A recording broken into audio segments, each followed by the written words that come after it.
জানাজাত গিয়া যখন ইমাম সাহেব কইছে আল্লাহু আকবার, তা আল্লাহু আকবার কয়ে নিয়ত বানলে হাত কি জাকাত রাখো না আলগি দিয়া ধর, কানের কাছে তে আতাইনা ধরছে। তো তে মনে করছে খেরুইয়া যখন আল্লাহু আকবার কইছে প্রতিবারে বোধহয় হাত আলগি দেওয়ান লাগবে। জানাজার ভিতরে আল্লাহু আকবার আছে কয়বার?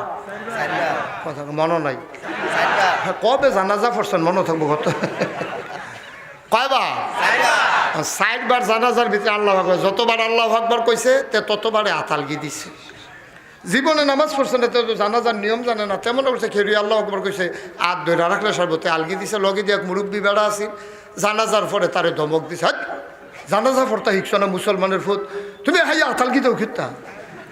তে মনে মনে কে লেগে যাইতাম চাই না।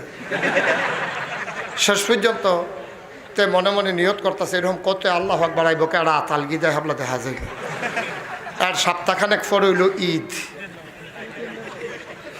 হুজুরে বুঝ জ্বালাইছে, আইসুইটটা গেছে ঈদও যে কি কারবারটা হইব তারে লইয়া হুজুরে বুঝ জ্বালাইছে। মার হাবা কয় না রে।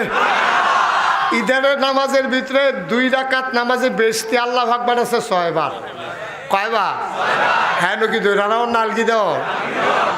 তে যতবার ঈদের নামাজের আল্লাহু আকবার কয় আরো সিফা দিয়া ধরে। ঈদের নামাজের পরে তার একবারে জিগায়, ও তুমি কি দেহা দিয়ে হাত আলগি দিতে পারছো না? কই কথাটাই কইও না।